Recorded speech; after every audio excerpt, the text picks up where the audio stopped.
Hi, this is Steve Worona, and you're listening to Campus Public Safety Online from the National Center for Campus Public Safety.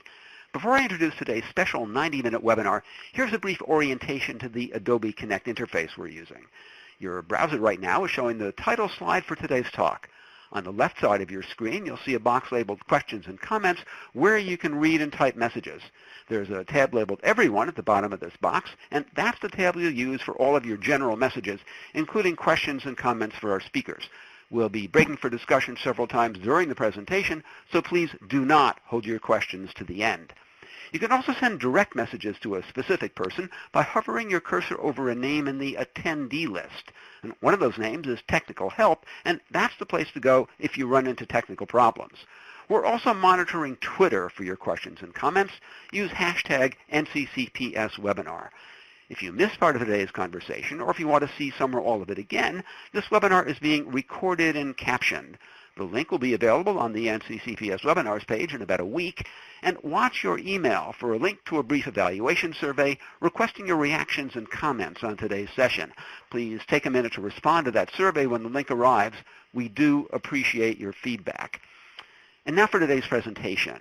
With the recent nationwide heat wave, fall may seem far away, but the new academic year is fast approaching, bringing a need to meet your Clery Act compliance requirements. Today, we're welcoming 3 Clery Act experts to discuss the most critical issues in Clery Act compliance, with particular focus on the annual security report, that's the ASR, and the annual fire safety report, the AFSR. Our first speaker will be James Moore, Clery Act Senior Advisor for the U.S. Department of Education Compliance and Campus Safety Operations. Next, we'll hear from Stephen J. Healy, Chief Executive Officer of Margolis Healy, who is a nationally recognized expert on campus public safety, Title IX, and the Clery Act. And last but far from least will be Laura Egan, Senior Director of Programs for the Clery Center. Jim, Stephen, and Laura, welcome to Campus Public Safety Online. Jim, you have the floor. Thank you, Steve, and welcome everybody. Thank you for attending this webinar. As Steve said, it's never too early to get ready for the next set of deadlines that we have in the Clery world. So what we're going to do today is talk a little bit about campus security authorities, and we selected this topic just because it's so important to your institution's overall understanding of the Clery Act and your compliance. Unfortunately, in many of our enforcement cases, we just continue to find that many institutions struggle with the identification and notification of CSAs. Before I go there, I want to talk just for a minute about themes. I would encourage you to look at these themes and talk about them with your Clery colleagues across institutions and with your Clery team on your campus. Looking down this list, I hope it is true that you have a team, because we don't really think it possible for you to do all of these things by yourself. And by the number of institutions that have more than one person represented on this call, it looks like people are working together on campus. Always want to remind that although compliance is important, campus safety and crime prevention are always job one from the perspective of the Department of Education. We tend to think that if you are doing the right things well in terms of your campus safety and crime prevention program, most of your Clery compliance is going to be almost incidental to those activities. You shouldn't have to go back and superimpose Clery on top of the other things you are doing. If you're finding that you're wasting a lot of time trying to go back and kind of do Clery, in quotes, on top of your regular activities, that we may need to look at some refinements in your process. Always understand that while, again, that compliance is important, that compliance is the floor. And so all schools should be trying to exceed basic compliance. And these days, because of social media, because of the litigation environment in higher education, another goal of the Clery team at your institution should be to protect the brand. It is very hard and time-consuming to build a great reputation in the higher education space. It can be damaged very easily. And we have several other ideas here, but one that I want to highlight is the idea that we do not operate at our very best when we operate from fear.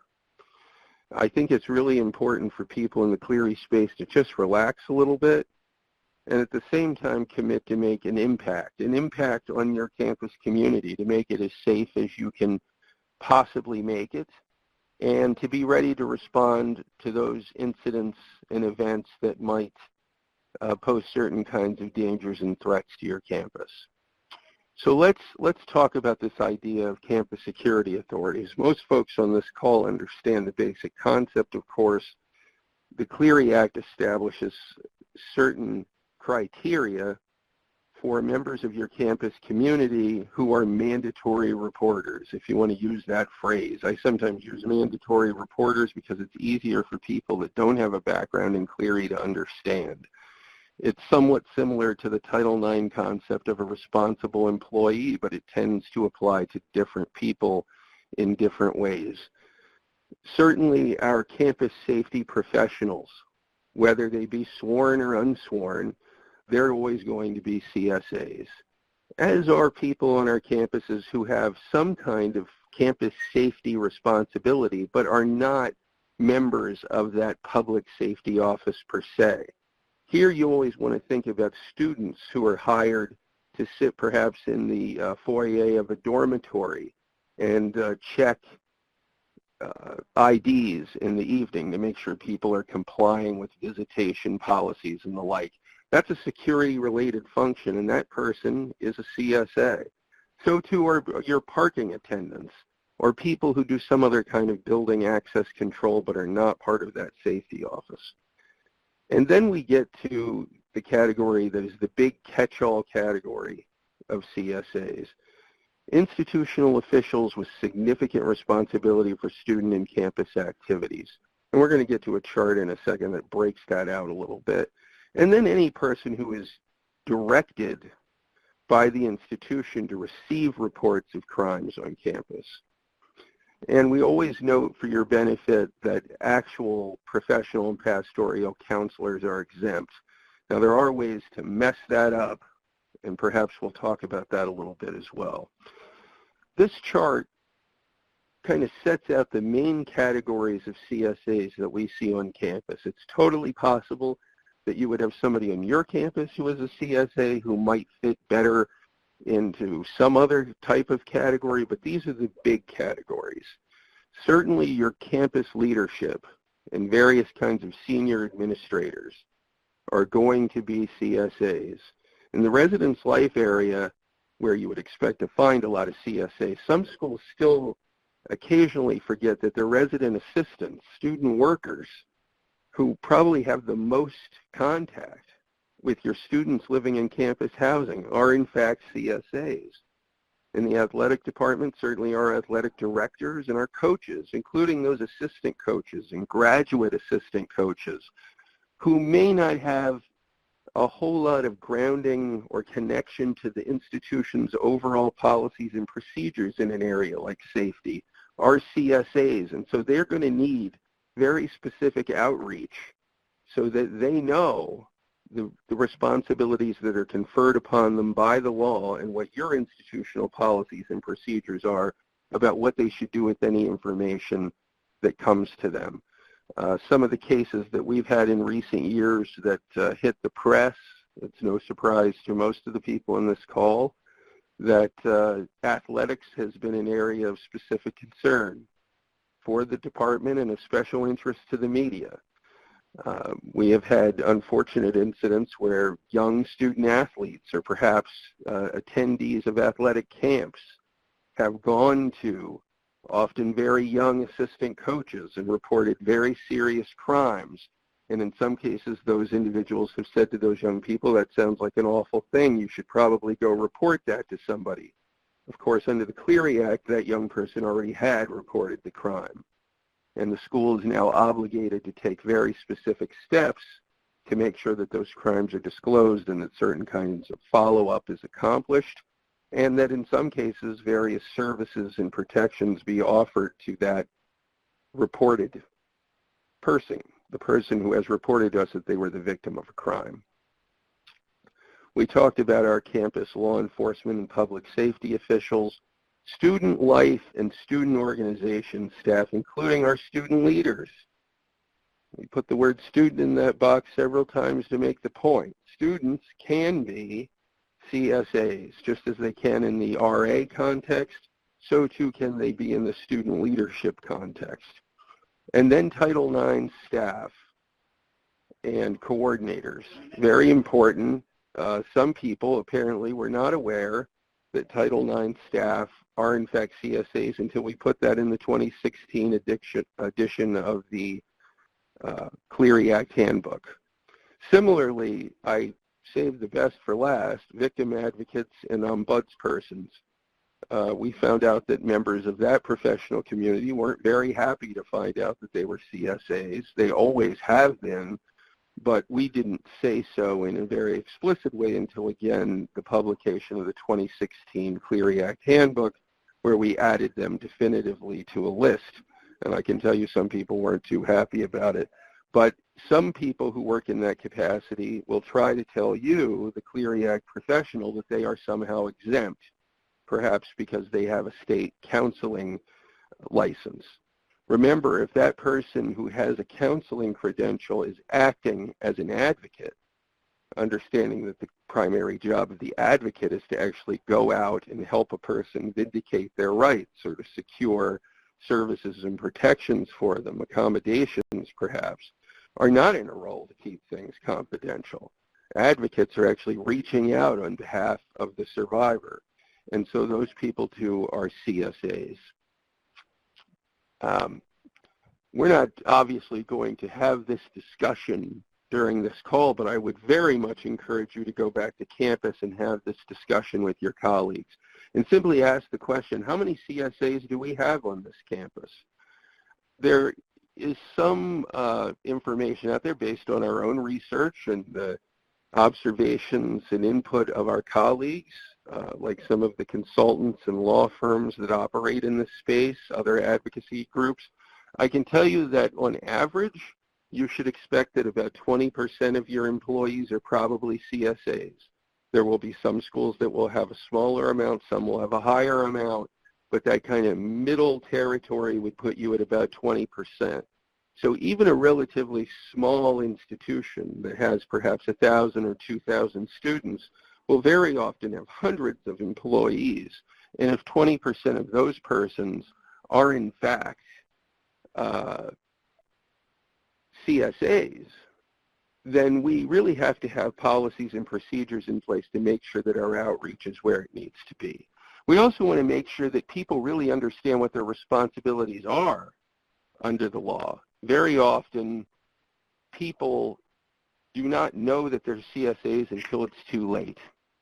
And we want them to understand what we need them to do when this information comes to them. We don't want to make junior police officers out of our CSAs. We just want them to get information into the hands of people who know what to do with it. And that really requires training. This is one of these areas that can be problematic for Clery Act professionals on campus because their leadership will sometimes ask, well, show me where in the law it says we have to provide training to CSAs. And I would simply say it would be very hard to comply with the law without having a training program, even though it's not required by the statute or the regulation per se. And this really brings us to a concept that we are trying to make sure the Clery community understands, like our Title IV financial aid community understands, this concept of administrative capability. Administrative capability is a very important concept, which is why it's a major part of the contract that every school enters into with the Department of Education before they can participate in the Title IV financial aid programs.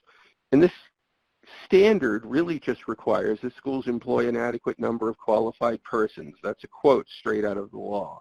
It also requires that you have basic checks and balances and operate the institution in a system of internal controls, and that upon request you can produce reports and information to the secretary.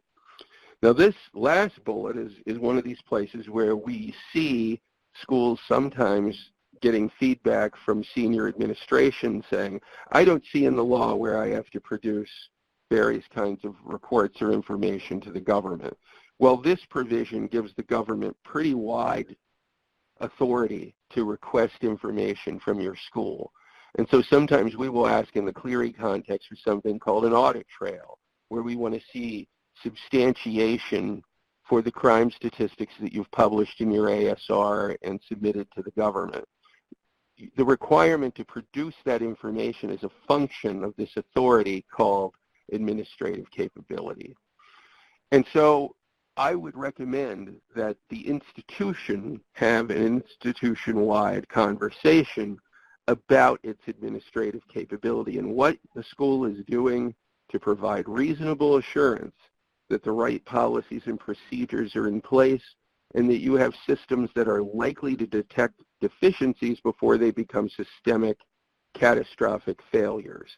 Because those are the things, obviously, that get institutions into the newspaper, bring them to the attention of the government, and also, quite frankly, result in big lawsuits, because we're just in a different space today. And so, as you will hear on this call from my colleagues, we'll be talking more about this idea of producing an annual security report that will stand up to scrutiny. And to do that, you really have to have detailed procedures in place that are going to guide the production of that document. You want to make sure that your school understands its Clery geography. I can't tell you how many times we have institutions that simply don't know the properties and buildings that they own and control. So you need a process there, and you probably need the help of the officials on your campus who handle real estate. Similarly with CSAs, I don't know how anyone would go through the process of vetting every employee at a campus without the help of professionals from your human resources department. So I would encourage schools to have a procedure that says every time that we take on or sell off a building, we get a note in the Clery compliance office that's going to tell us that we've had that acquisition or that sale, so we can make a determination of the effect on our Clery geography. Similarly, if we have new positions created at the institution, if we get rid of certain positions and combine various responsibilities of certain jobs, that we know that's the case, and we can reevaluate whether or not a person who used to be a CSA might not be anymore, or somebody who never was now is, right? And we want to make sure that we have reliable methods for collecting our crime statistics across the enterprise and consistent standards for validating our responses to the department's annual survey. And what I'm going to do now is pass it back to Steve in preparation for a presentation by my colleague, Steve Healy. Thanks, Jim. 200 or so of you are here listening to Campus Public Safety Online. We're talking about Clery Act tips before fall of 2019 with three fantastic speakers. You've just finished hearing from Jim Moore. And Jim, a question, are pastoral or professional counselors ever required to report Clery data? So in the normal course, Steve, a pastoral or professional counselor is exempt. The only time that they would be required to provide information is if they have another job. So some institutions may have somebody who is a member of the clergy and is also the coach of the football team. That actually happens. That's from a real case. In your capacity as a football coach, you are a CSA, but you're not when you're a practicing minister, unless what? Unless the school has put in the annual security report or some other policy statement directing individuals to report crimes to that official. And in point of fact, that has started to happen. We actually had one school recently where a minister of the school had, for some reason, been designated as the Title IX coordinator. And in their capacity as Title IX coordinator, they were in fact a CSA, even though they were otherwise exempt as a member of the clergy. So the only way we're ever going to cross that line is if the school designates the person or puts the person in multiple jobs, one or more of which might make them a CSA. But in the normal course, counselors, whether they be professional or pastoral, are exempt. Now here's a very general question, exactly what constitutes a crime or incident that must be reported on the AFSR? Right. So the Clery Act designates very specific crimes that we call Clery reportable crimes. Now, to be a Clery reportable crime, the crime really has to meet three sets of criteria. It has to be the right kind of crime, or what we might think is the wrong kind, the very serious offenses such as murder through arson, certain hate crime offenses that are designated by the Clery Act, the VAWA offenses, which are basically dating violence, domestic violence, sexual assault, and stalking, and then some drug and alcohol offenses, whether they be arrests or disciplinary referrals for liquor, drugs, and weapons. So the law sets out what the crimes are. But then to make it a Clery reportable crime, one of those types of incidents has to be reported to one of these CSAs, these officials that I just talked about, so-called campus security authorities. And the report that's received by that campus security authority needs to show that the incident happened on the school's Clery geography, which is the campus itself and then certain so-called non-campus buildings and properties. Not a very smart name. It sounds like something you wouldn't count. But in fact, these are properties typically that are owned or controlled by the institution or a recognized student organization that are often off of the regular campus footprint. And then there also is certain public property, usually the sidewalks and streets around a campus, that are also covered by the Clery Act. When these types of crimes are reported to CSAs and occur on these properties, then they become Clery reportable crimes and must be disclosed in the annual security report and in the survey response to the department that must be submitted annually. A question from Rocky Mountain College. Staff of a campus health center, mandatory reporter or not? So certainly people in an administrative capacity in a student health center are going to be mandatory reporters. We also pointed that out in the 2016 handbook. The actual practitioners in such an office, the people who are providing direct and presumptively confidential services, are usually going to be exempt, although that particular issue can get a little complicated, and if the institution or any other has a very specific question about that, they can follow up with us here at the department and we will help them figure out their specific circumstances. Daniel wonders if a person working in the Student Wellness Center who would normally be confidential is acting as an advocate, what is the minimum amount of information they would need to pass on? Right. So again, it's a very good question. There's a difference. There's kind of a categorical distinction between a person's licensure and the actual job that they're performing for the institution. And so if the person is working as an advocate, then during the times when they are acting as an advocate, they would have to disclose Clery data. And what they would have to disclose in most cases is just statistical data. They would need to let the proper authorities on campus know that they have received a report of a crime, and at that point, it's usually going to be up to those key officials in the campus safety area or the Clery compliance area to decide if there are other things that must be done, like issuance of a timely warning or emergency notification. Okay, thanks very much, Jim. Keep those questions coming. We are not going to lose them. We have a lot of Q&A time scheduled, but in the meantime, we're going to turn the floor over to Stephen Healy. Thank you, Steve, and thank you, Jim. Great questions from everyone. I think I might be able to shed a little additional light on some of those questions that are coming in fast and furious in this section that we call mining your Clery data. And this is really about helping you prepare, if you haven't already done this, helping you to at least have the capability to go back and conduct one more check on those statistics, because those statistics are highly important in terms of ensuring compliance. If you produce an annual security report that has all of your policies and procedures the way they should be nailed down with all the discrete elements that have to be in all of those policies, but your data isn't accurate, then the credibility of your report is questioned. And so what we want to do in this section is to talk a little bit about how can we ensure that you are doing the best job that you can with the disclosing accurate crime statistics.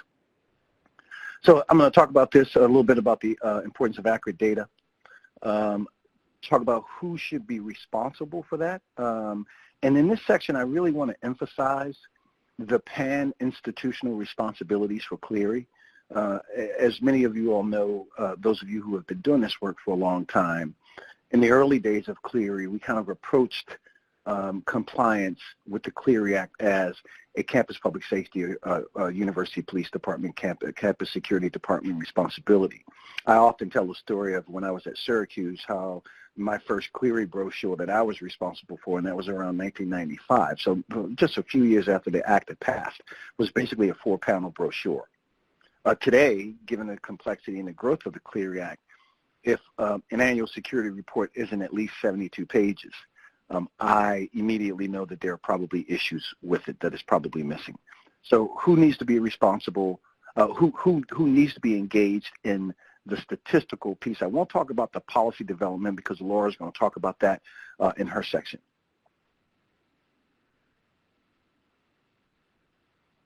Talk about some pitfalls with data, and there are lots of them, and I'll try to highlight them so that you can avoid them as you get ready to produce your annual security report that you're going to publish by October 1st. And then again, emphasizing the pan-institutional responsibilities for Clery compliance.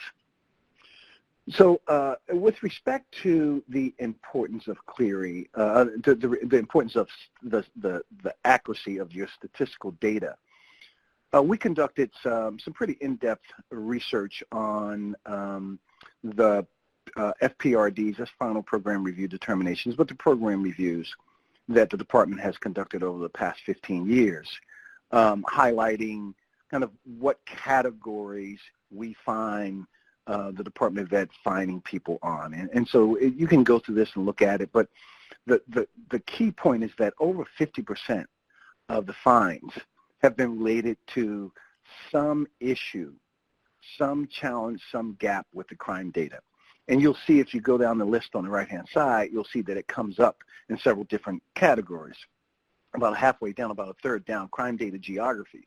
So it starts with geography, and Jim mentioned this, ensuring that you've appropriately classified your Clery geography, because if you haven't done that, then it's a possibility that your data is not accurate, because maybe it's not in the right category, maybe it's in no category because you haven't, a property where a particular crime has occurred wasn't properly coded. Crime data in VAWA, right? So the VAWA crimes, Jim talked about the VAWA crimes and making sure that that's accurate. But if you look down at the last one, you see crime data classification and disciplinary referrals, over $3 million, right? So when you really chunk all of that together and look at all of those different categories where crime data is implicated, you see that this is a significant risk for institutions. And, you know, we don't teach Clery compliance by fear.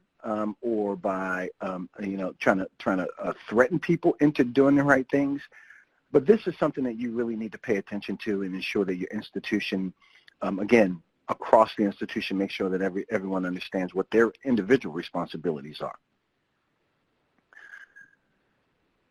So the analysis of the accuracy of the classification and count. The question here is, what are you doing to ensure that the individual departments across the institution, kind of the usual suspects, right? The university police department, campus public safety department, student conduct, student discipline, res life, or whatever you call that component, Title IX, HR. Do you have people in those offices that are able to accurately classify an incident when it is reported to them?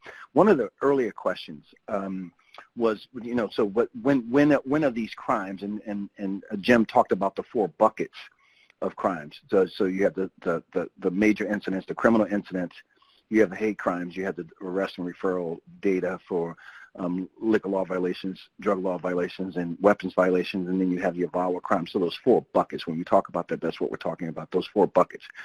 When those incidents come into whatever office, do you have someone or maybe even 2 people who are able to classify those and count them so that at least you have a start, so that when you are collecting, if you're the Clery professional, when you're collecting that data, they have already triaged it and made some decisions about what the classification is. That's a very important component of the program. Jim mentioned this in the program participation agreement, the Title IV program, the PPA. It talks about checks and balances. You have to be able to demonstrate that you have implemented the appropriate checks and balances. And if your program relies on one person looking at a report and making a determination about whether that's clearly reportable or not, I would suggest and submit to you that would not represent appropriate checks and balances. So what do those look like? And I'm gonna give you some ideas about that. Making sure that the folks who you have given the responsibility for classifying and counting Clery Act crimes know what they're doing. So they've received the appropriate training more than once. One-time training is simply not good enough. I've been doing this Clery stuff since 1995.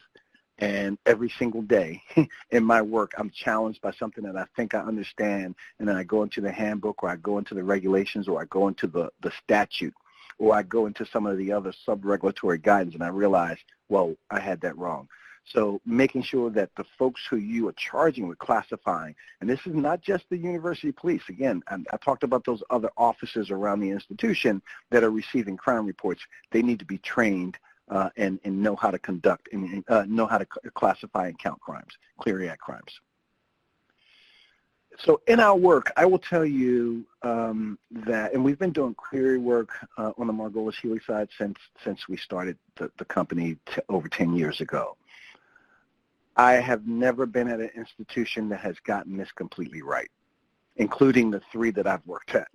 So I'm admitting that.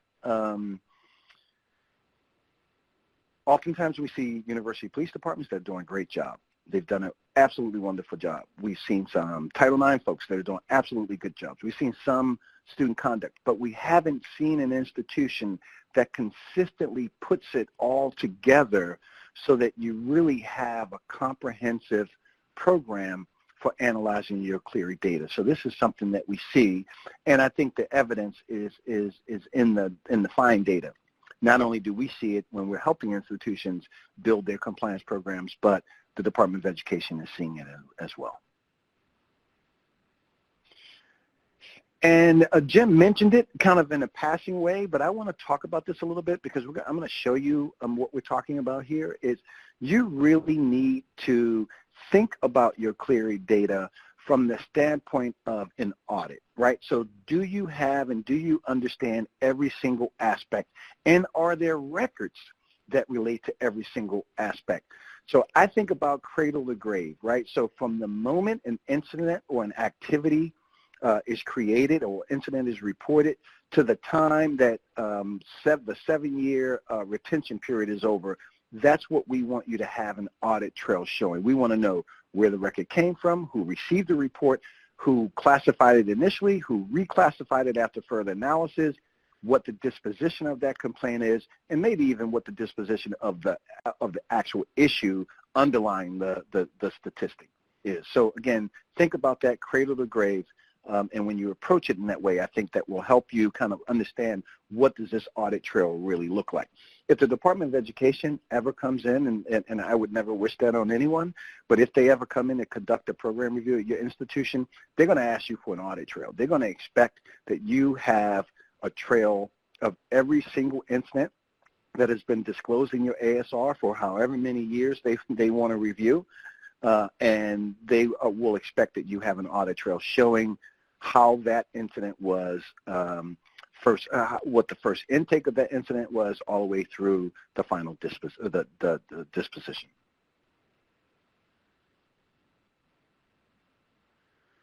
So really quick, I'm going to go through this process.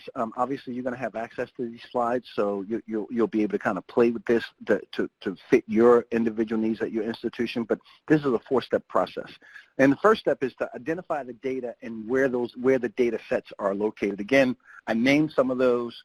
It's the usual suspects: the police department, security department, student conduct, Res Life, Title IX, HR.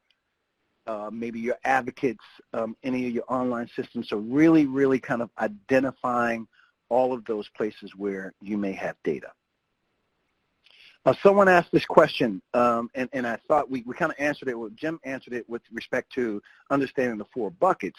But I think more important, and as important to that issue of what we're reporting, when is it considered reported? And so especially with my colleagues who have come from a municipal law enforcement community or experience, they oftentimes struggle with this notion that for Clery purposes, a crime is considered reported the minute it's brought to the attention of a campus security authority or the local police, right? So that's why it's so important, as Jim mentioned out, and that's why we always start these conversations around the issues of your CSAs.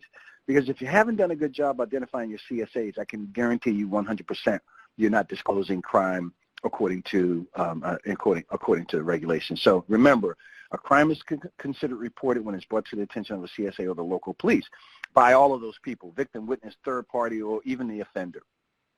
So Jim talked about CSAs.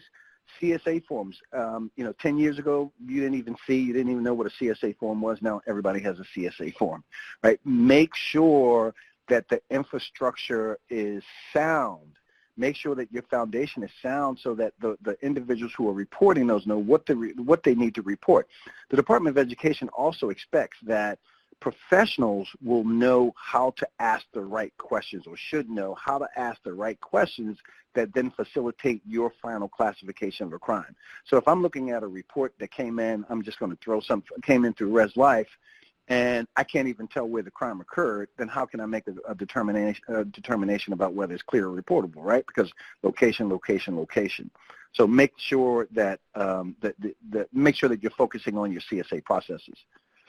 And then focus on those types of reports that may mask reportable incidents, right? So, institutions that we work with, we've told them to do away with this notion of information reports or investigation, assist other agencies, suspicious activity, suspicious person. As much as possible, you need to get away from those titles, because unfortunately, every single place we go, and we're doing a data audit or data analysis, we find Clery Act crimes hidden in those reports. So get away from those, please. Identify and train your Clery liaisons. Those of you who have been to any of our trainings before, I kind of talk about the Clery constellation. In the middle is the Clery coordinator, and around the Clery coordinator are several liaisons and all of those key departments that we've talked about. Those are the people that should be doing that first triage of crime or incidents that are reporting, making determinations about whether they're Clery accountable or not. And in order for them to do that, you need to ensure that you're providing them training on an ongoing basis. So my third step is a 2-step classify and count.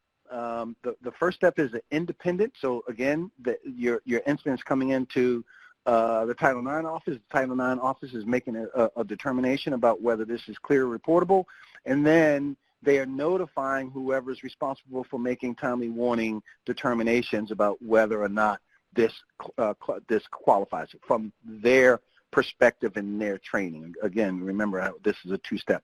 And then you have that collaborative verification, which is really the monthly reconciliation. And every time I say that, people say, oh my God, are you really expecting us to sit down and do this once a month?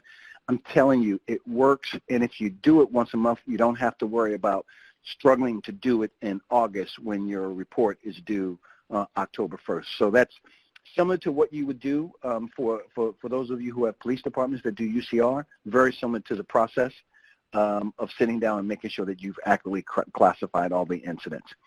And then finally, the 4th step is your Clery coordinator is aggregating all of the individual department data into a consolidated spreadsheet. Now, you're not really going to be able to see this spreadsheet in this format, but this is just kind of a simple spreadsheet where we've kind of put stuff that have come in from other departments and put them into, this is what your audit trail would look like.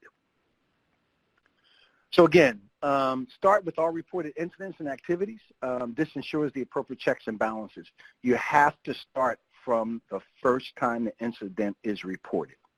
And that means that all of those places where people are reporting crimes, those folks need to be trained and oriented and constantly reminded that it is their responsibility to make a first brush. I'm not talking about all frontline CSAs. I'm talking about your Clery liaisons that sit in those key offices. We want to trust, but you have to verify, right? And God, we trust all others. We investigate, so we want to make sure that while we trust that the verification or the classification that they've made at that first level is accurate, we want to make sure that we check. Again, this is check and balances, and it's also strength in numbers. The more people you have looking at those records, the more confident you are in its accuracy. Again, that same step, making sure that all the information is saved in your Clery data audit. And then finally, classify and count as you go as opposed to trying to do this at the last minute. And document your process in your Clery compliance policy. Oftentimes when I talk about that, people say, I don't know what you're talking about. We don't have a Clery Act compliance policy. Let's go all the way back to Jim's first slide, where he talks about the program participation agreement and developing written procedures. In our interpretation, that means you need to have, again, a institution-wide Clery compliance policy. Oops. Okay, let's grab a couple of questions for you, Stephen. Someone immediately wonders, what are LLD and DLD up there on your slide? I'm sorry, say that one more time. Someone wonders, Hawkmore in fact wonders, what are LLV and DLV on your slide under trust but verify? Yes, that's liquor law violations and drug law violations. And I apologize.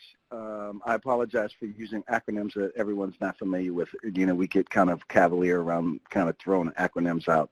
So that's liquor law violations and drug law violations. And that's when, and I highlighted that only because we consistently see challenges with the data related to those two areas. Andrew McPherson wonders, so if no one is doing it right, how can we get there? Does this mean no one can do it right? That's a great question from Andrew. So this is what I'll say to that. This thing is complex. It's hard. And it takes institutional support and investment and resources. So institutions can get it right, but it takes that appropriate investment. And I've seen some institutions that have gotten it right, and admittedly it has been post-program review, because you know, when the program review happens, it just doesn't happen overnight and you get a report and the Department of Education says, yeah, you did good or you didn't do good. You know, it takes some time to give the report. There's a preliminary report called a PRR, Program Review Report. Then there's a FPRD, Final Program Review Determination. And then oftentimes there is a requirement for ongoing monitoring, right? So you want to avoid all of that as much as possible. But I have seen institutions that have been under review do a really good job of putting in all the pieces and the people in the investment, but it takes investment. I mean, look, think about this.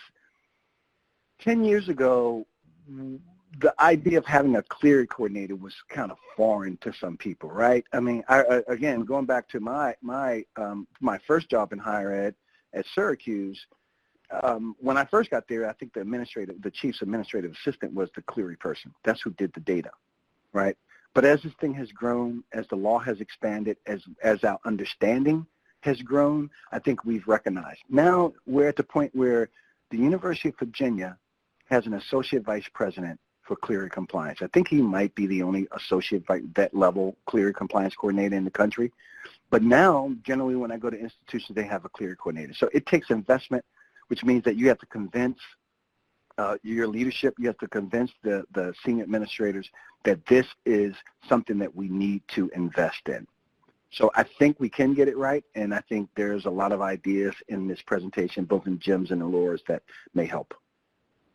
And thank you for saying that, Stephen, because I was going to ask if Jim or Laura had anything to add on what seems to be really a very, very important question. Jim, anything to add? Well, I'll add this. There are about 6,000 institutions that participate in Title IV. They operate at over 11,000 campuses. We have had occasion through various kinds of assessments and monitoring. You do find institutions, like Stephen is saying, that are very compliant, that are doing a really good job in this area. Some of those were very proactive about it. You tend to see the full-scale correction and building out of the program, though, after a school has an issue. But it is possible to comply with these rules. There's nothing magical about it. It really is about a choice that institutions make. Are they going to put the resources into getting the right people in place and giving them the systems and mechanisms that would allow them to do these things well? Or are they going to wait until they get in trouble and then make the correction on the back end? But it is entirely possible to do it right. Laura, does the Clery Center have something to say about this? Yeah, thanks, Steve. I would definitely agree with both Stephen and Jim that it certainly is possible, and it is all about how an institution chooses to center its work and its mission. And I don't think there's any campus that would say campus safety is not part of something that's values for its campus population. But I think there is a lot of misunderstanding around who or how Clery compliance can be achieved. And it certainly is echoing what Stephen and Jim have said, that this is not something that can be achieved by one person or one office. Even if you do have that Clery coordinator, they aren't the only answer. It certainly requires an institutional commitment. And I think the most powerful set of voices sometimes to get the attention of upper-level administration are the individuals that make up your campus community, so students and staff. And that's who the law is designed to promote transparency between, those members of the campus community and the product, that's the campus, the institution. So the more that you as professionals on your campus can do to inform your colleagues and your students what the Clery Act requires, the more education you can provide them, the more they have the ability to advocate for themselves as well.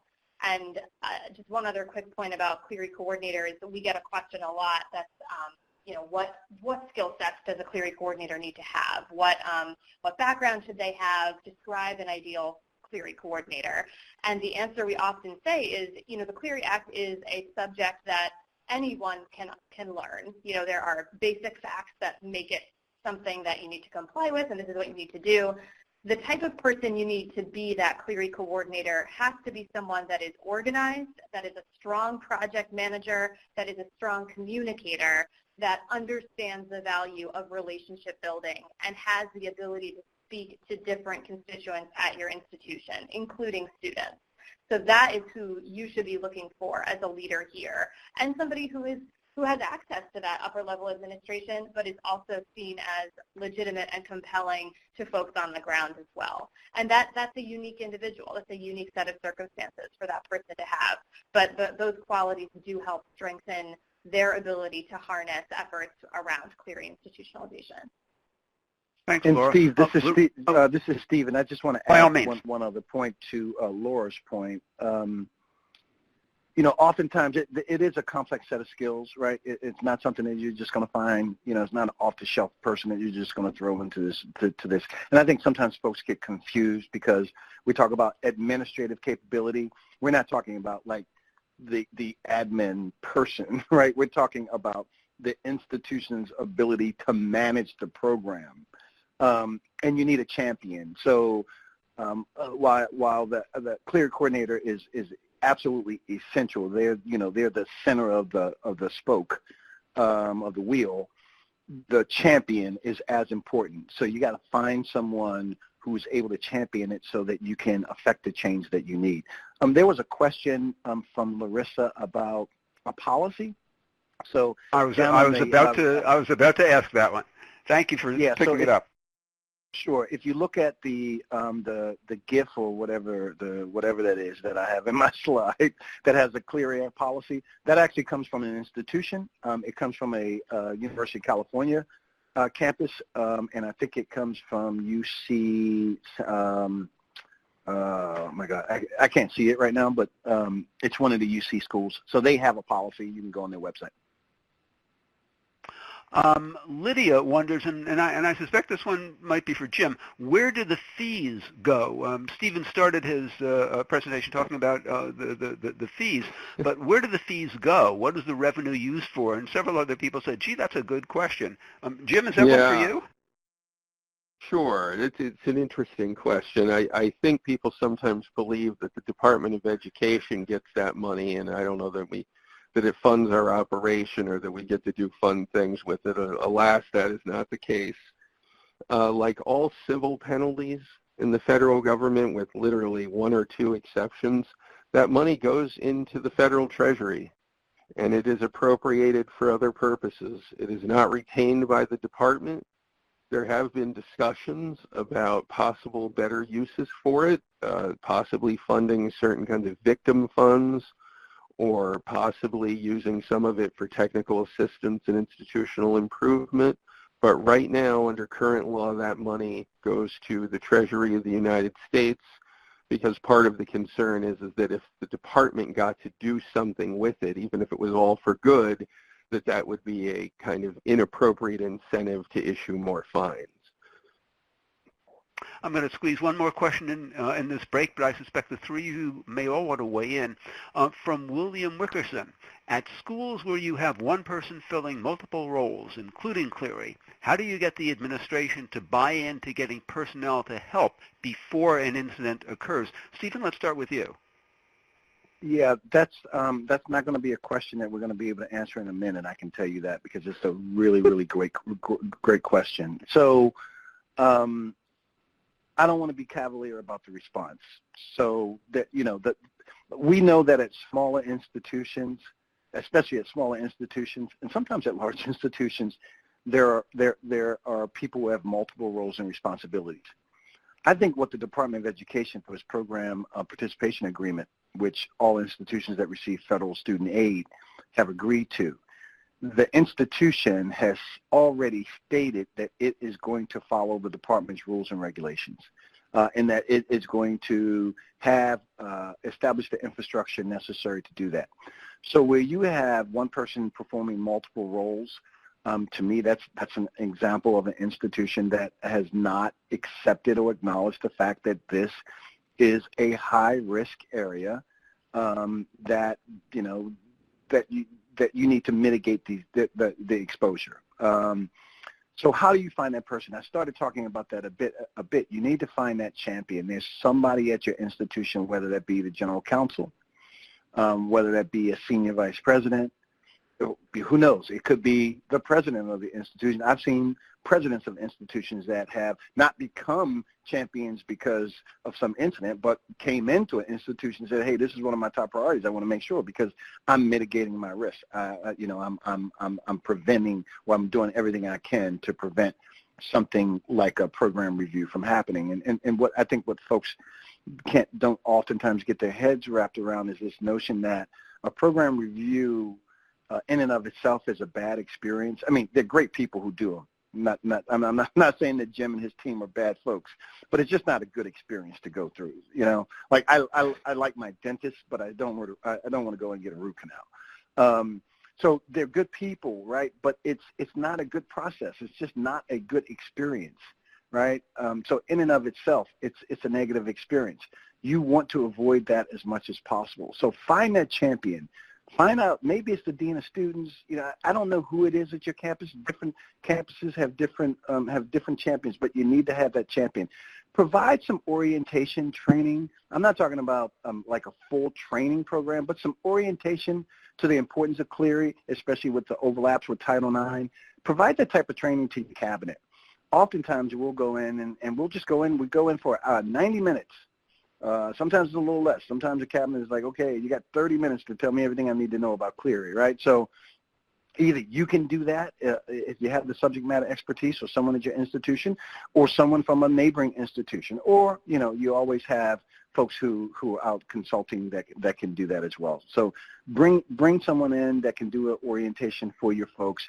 That usually creates a sense of urgency, and that's what we're talking about here, is creating a sense of urgency, not just for October 1st, but for compliance to the law, because there are more issues with Clery compliance other than October 1st. It's the daily routine stuff that oftentimes gets people in trouble. So find that champion, orient your cabinet, your executive leadership, and generally I find that those folks they get it once someone kind of spells that out. I was always reminded that you can't be a prophet in your own land, so sometimes you got to bring somebody in from the outside to do that. Jim, let me give you a chance to weigh in, and then I'll let Laura weigh in because we're about to dive into her section. Yeah, so this is an extremely important question, and I agree with everything Stephen said. I just to add this, I suppose one good thing can come out of a program review, and it is a little bit like an MRI on your institution's campus safety, crime prevention, Clery compliance program. If schools choose to grow from it, they can, but he's right. It is not necessarily something that you would want to go through. I was at a conference last week, and a new campus safety director came up to me after my session, and he thanked me for it, and then he said it scared the stuffing out of him. And he called his president immediately, and they changed the duties of their Clery compliance person, who had 4 pages of other duties, to having 1 other duty. So they essentially went from being a 10% Clery director to being a 50% Clery director, and the president understood the need and said within a year that person will be 100% on Clery. The other thing about this is that if you're going to be able to do this well, Stephen mentioned the example of the associate vice president at UGA. I can give you another example. The university, the California State University system, it now has an executive order in place that gives their schools a certain amount of time to get into full compliance with the Clery Act and Title IX. And those Clery coordinators are going to have to report to a vice president or above. Because in addition to being a champion, that person really has to have expertise and experience, but they also have to have access and authority. And if that person cannot move around the campus making sure that things get done in the appropriate way, it simply won't help. And I'll say this as my parting point in this section. Title IX has a 20-some year head start on Clery. Every school now is required to have a Clery Act is required to have a Title IX coordinator. I think someday they'll be required to have a Clery Act coordinator. But look at where schools put the Title IX coordinator on the org chart. Usually fairly high up, somewhere in the office of the general counsel or with the director of human resources or some other place where they have some real positional and organizational authority. If you're going to have a Clery coordinator, they're going to need a team, and they need to have enough authority to make it work. If they are bogged down in the administration somewhere, it is unlikely that it will work well. Laura, handing it to you to follow up on that question, but also to begin your presentation. So segue one to the other. Awesome. Thanks so much, Steve. I totally agree with what Jim and Stephen have been saying, and I saw another gentleman ask a question. I shouldn't assume gentleman, but the name Dave is asking and making a good point about how there is not necessarily the same commitment to the same language doesn't speak the same to everyone. So when you talk about things like fines or program reviews, that might not mean as much to somebody who doesn't even understand what those are or how that impacts the institution as a whole. So it's kind of getting into what Jim was starting to mention. You need to find out what the compelling or driving force is for the leadership of your institution that has the ability to affect change, because everybody is going to be moved by something that's different. Your general counsel or your risk management folks are going to be really concerned about, are we aligned with what the regulations say we must have? We don't, your folks that are in charge of your budget certainly don't want to see large fines having to be paid from a, financial perspective. From a PR perspective, there's a concern with that also. But I think it shouldn't be lost that the program reviews hold a really valuable source of information. Now more than ever, we've had so many program reviews recently that are so comprehensive and have had a large amount of findings around systems that were not great.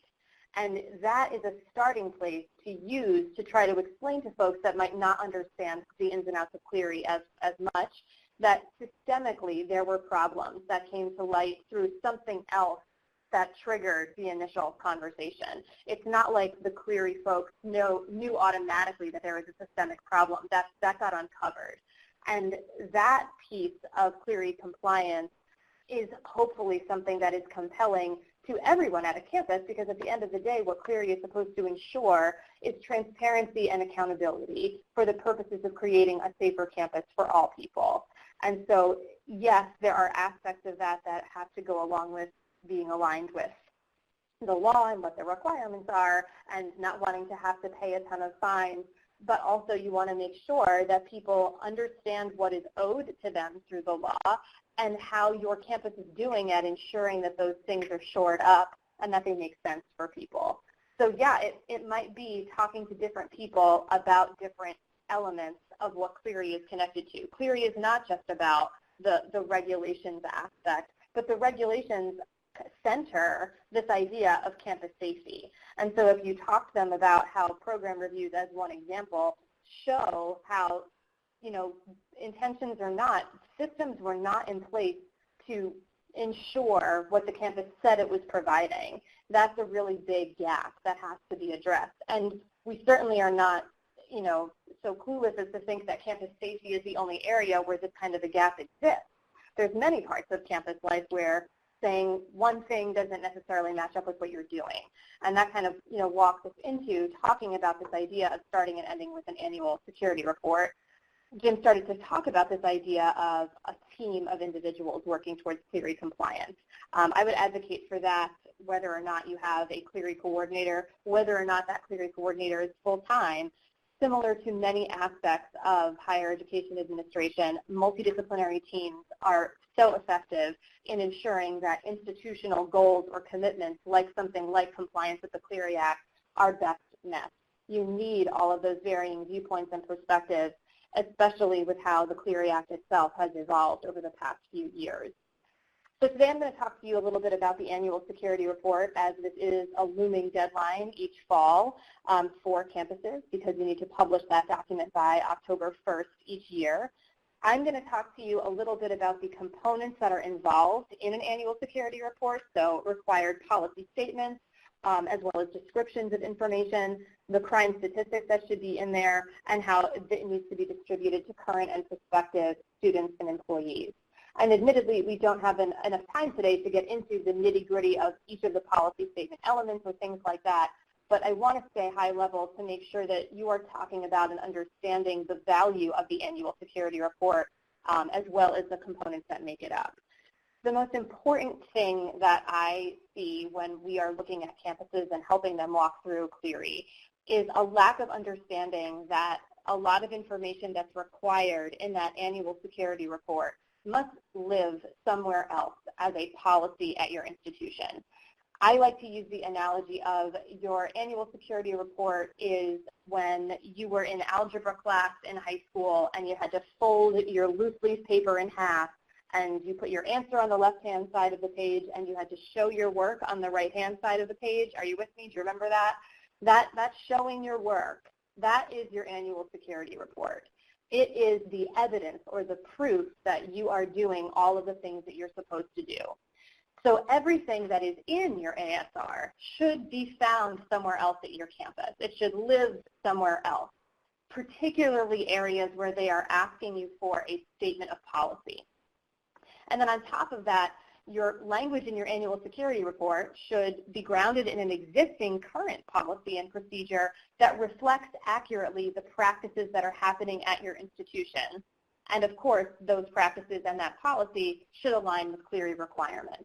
So you can see how these elements are interrelated, and they should speak to each other and reflect each other accurately. One of the largest gaps that we see when we look at annual security reports is either that information in the ASR does not accurately reflect what actually happens at a campus, and that can be both positively and negatively, or that the information that's in the ASR is not grounded in policy. It just says that you do that in the ASR, and it says that nowhere else.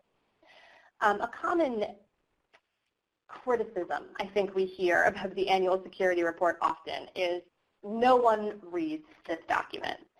And at Clery Center, and I'm sure Jim and Stephen would agree with this, we like to counter that with saying the annual security report is never and was never and won't really ever be intended to be, Harry Potter 8. It is not something that's supposed to be read, start to finish. This is a document that is a reference document. It's a guidance document for your campus that reflects what your campus is doing to be in compliance with Clery. And so while people might not be looking for it coming out every year on October 1st, when something happens at your institution that calls into question your policies or procedures or responses, you can bet that individuals will find and will read your annual security report, and they are going to hold you to what is within that document. So absolutely, people might not be reading it start to finish, but when something happens, and something will happen, they are going to look for it, and they're going to expect that document to give them answers. So use that mindset when you are creating that annual security report, because it is an area where people want to make sure that everything that's in there is an accurate reflection of what you're actually doing. When we are talking to campuses about what they can do to improve their annual security report, we say that at a minimum, creating this document is an exercise that your institution can and should participate in annually to just check in and make sure that your policies and procedures are in place and are an accurate reflection of what you are actually doing, and that you are accurately capturing all that you do. This quote here is a direct quote from Jim Moore of, his favorite mantra of say what you do and do what you say. And it truly cannot be emphasized enough that is an important aspect of what the ASR should be representing. And Laura, let me interrupt. I want to apologize. Something seems to have happened to the slides, and to be honest, I can't figure out what just happened. Dan Cardella, could you take a look? The share pod that the slides were in, which is the one that Chris created, seems to have disappeared. And if you can possibly make that come back, that would be great, but I can't seem to find it. So actually, this one, hang in there, bear with me a minute, Laura. I think I have a previous version that that has your correct slides in it. It may not have all of the correct slides, but no worries. Thanks for your support, Steve. Thank you. Yeah, no. Sorry for the problem. Okay, so here you are. Where were you? Okay. We were right here. Perfect. Okay, so Dan, I think we can live with this. No need for you to do anything. Sorry. Go ahead, Laura. Sorry. No worries. This is live. Yeah, that's right. This is what it's like. So just getting back to, are you using the creation or the editing of the ASR each year as an opportunity to actually take a look at what are we doing at our campus, and is it accurately reflecting what the requirements under Clery are? Because certainly, everybody's programming and work is evolving each year, just as the Clery Act has evolved, just as the ASR has evolved. So it would be, remiss of everyone to assume that nothing changes year to year. So hopefully the creation or the editing of an ASR is not just one person's fourth, job responsibility, but the reality is that is the case oftentimes. So if you are that person that has three other hats and creating the ASR is one of those hats, there is an opportunity for you to use the requirements to say that you need to have at a minimum other people to come to the table to inform what should be in that document. Because at the end of the day, it is an outward-facing document that is supposed to represent what your campus is doing. And if you don't have an accurate take on what, for example, drug and alcohol prevention programs your campus has been doing or plans to do in the upcoming year, then it is necessary for you to connect with those individuals to get that information from them. So who is at the table? Who are you asking to be a part of the conversation? And who isn't there that you maybe want to think about inviting? And then, also, is it a useful document? Do you make the ASR work for you? Because as much as we like to say, no one reads the ASR, I would also want to counter with, what do you do to make the ASR accessible to your entire campus community so that it can be utilized, read, and understood more easily? Because if it is 100 pages, a single space, 12-point Times New Roman, I'm not reading that, and I know none of us are going to read that easily. Does it use language that the campus is familiar with? Does it have simple but often forgotten organizational elements like a table of contents and page numbers, or an at-a-glance page, or an appendix? And, does it actually have pictures of our campus? Does it look and sound like our campus? And if you're unsure, have you ever done a peer review of your ASR?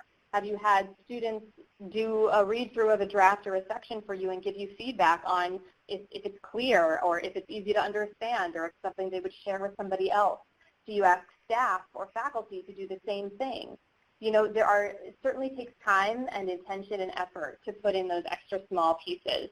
But once you do that, you end up with a document that does the work for you and is something that can be then tweaked over the next couple of years instead of recreated each year. This slide is just a summary of general areas for which you need to have information in your annual security report. For most of these, you need to have a statement of policy. And the ones that you don't, I will highlight right now, are number 6 and 7 and number 11. So your security awareness and your crime prevention programs do not need to be grounded in policy, but you do need to describe what they are at your institution if you have them. If you do not, then you need to simply state that you don't. And for your sex offender registration statement, that technically does not need to be a policy per se. That needs to just be a statement of where your institution directs folks to find information about sex offenders in your state. However, I know that there are some states that go beyond that and do require that campuses have a procedure for sharing information more explicitly with the campus community. So that this might be an area where your state requires you to have a little bit more, but Clery does not require a policy in this area. But for everything else that you're looking at, you do have to have this information grounded in policy. I can't say that enough, because I think for a lot of folks, they look at something like security of and access to campus facilities, and they clearly can explain that they do have those procedures, but they don't necessarily have that work grounded in policy. So just know that is an element to consider here too. And then just the last couple of pieces here, when you present your crime statistics, you're obviously documenting them by the year that they are reported, not the year that they occurred, although both of those dates would need to be included in your daily crime log. So you're sharing for the 3 most recent calendar years. This is the only part of your annual security report where you're looking back and where you're not reflecting the most current information. So you're providing the 3 previous calendar years of statistics, organized in the year that they were reported, by the type of crime that they are, and by the location in which they occurred. So a Clery statistic is a Clery crime that occurs within Clery geography. And then you obviously must distribute or notify your campus community of the availability of your, you must notify your campus community of the availability of your ASR by October 1st of each year. It must be published by October 1st of each year. You must inform your current students and employees, and also inform your prospective students and employees about how they can access that document. And the way that you would provide that ASR, certainly there was a time where people were printing that out and handing a hard copy to everybody, and we are no longer doing that. But if you are providing an electronic or a digital copy of your ASR, you either want to show people or send people the exact URL where that entire comprehensive annual security report can be found, or you are sending them that entire document as a PDF in an email or in an attachment or something like that. So yeah, just as a quick summary, what we really advocate for at Clery is to use the annual security report as a place where you start and end your thinking around Clery compliance. It is an easy way to explain to the average consumer at your institution how the Clery Act works, because most aspects of Clery are captured or referenced in that annual security report. And so once you understand what the AFSR represents, you are able to engage in a more higher level understanding of the Clery Act itself and how institutionalizing the Clery Act really is essential in order to ensuring full compliance with its requirements. So I know I'm over time a little bit, so I just want to make sure I give enough time for questions at the end here. And thank you all for your patience with those slides being a little sneaky today. But thanks yeah, sorry about the slide problem, Laura. Thank you. Someone's wondering what, and you may have just addressed this, but let's get it out there. What year's policies are supposed to be summarized in the ASR? For the ASR released on or before October 1st, 2019, will it be summaries of policies in effect for the 2019-2020 school year or something different? Yes, no, that's a great question. And so yes, your policies that you're speaking to in your ASR should be current existing policies and procedures at your institution. Yes. Julie says, our administration always asks why October 1st is the deadline to report on the year prior. That's 10 months into the following year. Yes, why questions? Jim, you might have more of a historical awareness of the why.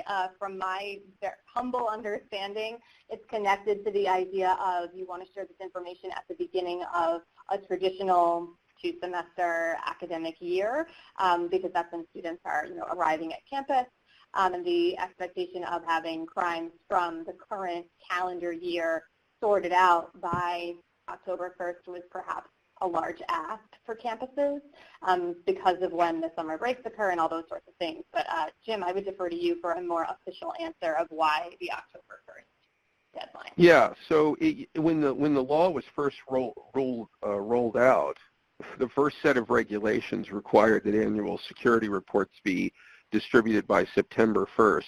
Well, there are some schools that don't start school until after September 1st, and the role is not clearly established until after school starts. Think of most community colleges that have open enrollment. So it was moved back to October 1st sometime in the mid-90s. And the reason that the statistics are set up the way they are is, remember that a lot of our schools, I mentioned earlier that we have over 11,000 schools in our program in terms of campus locations. Remember that most of those schools do not have their own police department, which means they are heavily reliant on municipal police statistics. And any of you who have dealt with municipal law enforcement or work there yourselves know that it is not uncommon. If you were to ask for police statistics for the previous year in March or April of the following year, those statistics aren't ready to go. It's often true that they're into summertime before those things are finalized. So part of the point is to build in some time for schools to go out and request statistics from municipal law enforcement, remembering that some of our schools have to request statistics from multiple police agencies. So that's a little bit of the background of the rationale for the timeline. Thanks, Jim. And Steve, please go right ahead, Stephen. Yeah. This is Stephen. I just wanted to also add to point out, it sounds like you're explaining something to the administration about this particular question. Remember, the crime stats there, in terms of disclosing them to the public, while they are, several months later, that's the same as the UCR. UCR stats are generally not available. The FBI doesn't publish crime in the United States until something like 8 months after all the UCR stats have been compiled. So it's kind of similar in that respect. And Stephen, I'm glad that you have the floor because I was about to address a question to you that came in earlier. Susan says, you mentioned that Clery reports, the ASRs, may average 72 pages. I presume that's for a 4-year institution with dormitories, fraternities, etc. What's the rule of thumb for community colleges with 1 or 2 large campuses and several extension centers, but 0 dorms and 0 drinking permitted on campus? Yeah, so this is where I will get myself in trouble. because I'm going to respond to that question and someone's going to repeat it, and the next thing you're going to know is going to be Healy's trying to make regulations and laws. So I'm just responding to the question. I'm not setting policy. 72 pages. Because remember this, and I'm saying it a little tongue in cheek, but remember that the bulk of the ASR or AFSR are policy statements. The policy statements, you are required to have you're required to have policies on all the issues regardless of what type of facilities you have, right? So it's not like in a CLIA or an IA-CLIA accreditation where you can say, NA, this doesn't apply to us. All of the policies apply to every type of institution. So that means you are going to have policies, procedures, and practices, statements of policies, so on and so forth for everything. With the exception of, if you don't have any dormitories, obviously you don't have to comply with the fire safety rules, nor do you have to comply with the fire safety regulations, nor do you have to comply with the missing student notification policy and procedures. But all the other policies are still going to apply. So it may be a little less than 72 pages, but not that much fewer pages than what you would see. Because remember, the ASR really is a report of a document of your policies and procedures. And to be frank, most of those don't have anything to do. Most of those are not policies that are promulgated or developed by the campus public safety or campus safety, university, police, or security department. Most of those are policies and procedures that emanate from all of your partners around campus, like your Res Life folks, your if you have Res Life, your student conduct, your Title IX, so on and so forth. Jim or Laura, do either of you want to take Stephen up on his offer to get him in trouble? I mean, I would say that it is true. It can be difficult to put a page count on it because there's just such diversity among schools. But I will say this: I don't think I've seen a completely compliant Clery report even for a smaller school, certainly post-VAWA, that's less than 50 pages. It's really hard to do because, as Stephen points out, you're talking about setting out policy and procedure, many of which have to be set out in pretty significant detail. And I would say this to piggyback on what Stephen and Laura said earlier. You really do want to make sure all of you who are on this call have some background in this, or you wouldn't have signed up for this webinar. I would try to make sure that you have a seat at the table when this policy development is done. You certainly shouldn't be doing it all yourself because, as Stephen points out, you need partners in this. You know, you shouldn't be writing housing policies. You shouldn't be writing Title IX or drug policies either. There are people at your institution who are charged with those things. But I would make sure that what's there is reasonably accurate. Because what we see happening at a lot of schools now is that there's content in the ASR that is there because promotions people, public relations people, attorneys, they want certain things said in there a certain way because they think it will sell the school better to parents, or the accreditor will like it. But it's not really what happens, and those are the sort of things that can cause serious problems. Some of you have heard me say before that when mass tragedies occur at campuses, and I hope you never have one, I honest to God hope you never do, but if you do, within 15 minutes, everyone will have your ASR, including all of the major networks, and every one of your students who cares, and they will ask very probing questions about the information that's presented there. So you really want to have a lens on the accuracy and completeness of those policy statements. And to do them well requires some volume of pages. And as Laura points out, we don't expect people to read all of those things in advance. But I can tell you increasingly students, parents, even employees put those things aside, maybe in an electronic folder on their computer, and they pull it out when they think there's a good enough reason. Laura? You know, Would I you would like to not add add anything? anything. Go ahead. I was just going to say I'm not going to add anything to what Stephen and Jim are saying. I think they're 1,000% correct there.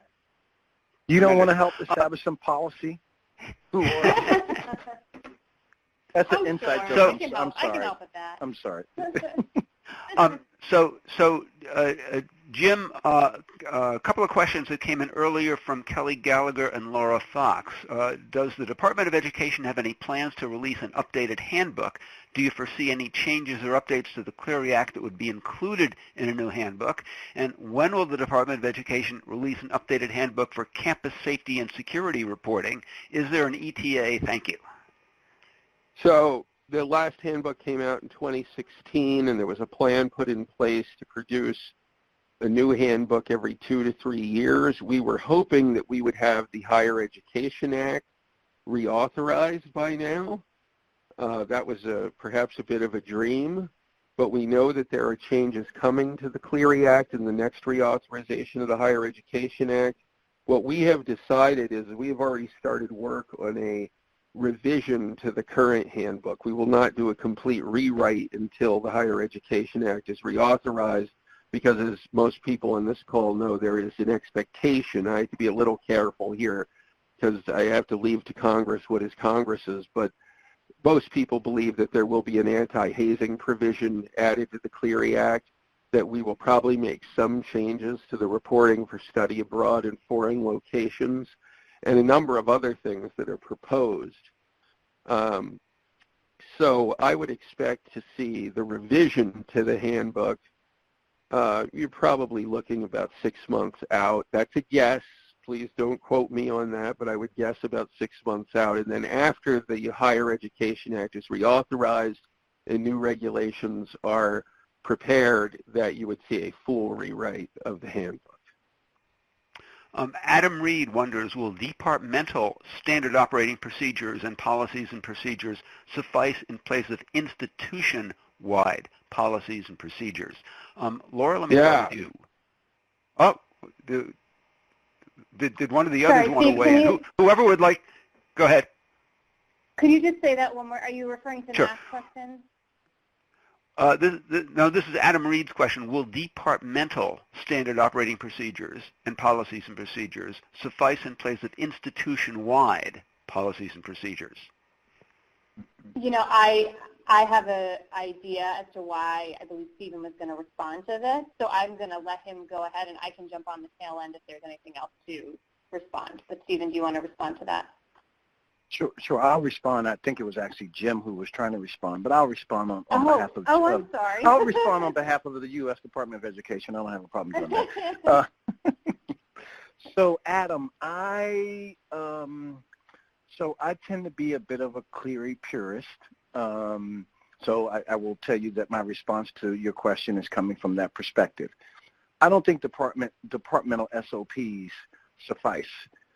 Because as long as we continue to approach the Clery Act as a campus safety responsibility by developing campus safety policies and procedures, then that takes away our opportunity to express or even advocate for the pan-institutional approach, which would then say, hey, if the Title IX policy doesn't belong to the Title IX office, the Title IX policy or whatever your sexual harassment policy belongs to the institution. We want to elevate Clery to that level. And if you have a departmental policy, it's very hard to enforce or require certain actions of other departments in an internal departmental policy. So I really advocate for university-wide policy. Again, there have been states that have mandated. The UC system mandates a Clery policy for all of its 11 institutions. The Cal State system, I'm sure there are many other states state institutions that require the institution to have a institutional policy. So I just advocate for institutional policy. Thanks very much. Just quickly. Go ahead, Laura. Jim, you go ahead, Laura. I was just going to say the same thing as Stephen was saying. I think it might be a semantics thing, but what I would want that campus to examine is, does your standard operating procedure function as institutional policy? Typically not. Typically it is an interdepartmental piece. And in my experience, the reason folks ask that question is because it is difficult, and lengthy to establish new or to edit existing institutional policies. But at the same time, everything that, that Stephen said, we want these to be institutional policies because they are things that apply to the entire campus community. They are not things that only the Department of Public Safety would be responsible for should they not be enacted properly, because Clery is holding the campus to this level of responsibility, the institution, not just this one department. So you certainly could have those standard operating procedures to affect or to, put into place some of these things, but if those actions are only grounded in a departmental policy that you all can come up with during your staff meeting, it does not hold the same weight as an institutional policy, which is what Clery is ultimately asking for. Thanks for the time.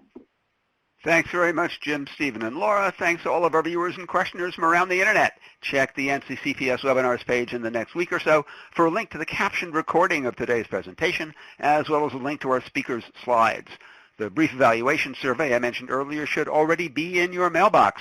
It will take you no more than 2 minutes to complete. Please do. We read and act on your comments.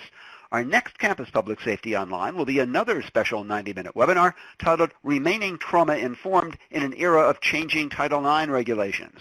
Our speakers will be Chantel Cleary, Scott Schneider, and Sam Wilmoth, who are Title IX experts at, respectively, Cornell University, Husch Blackwell LLP, and West Virginia University.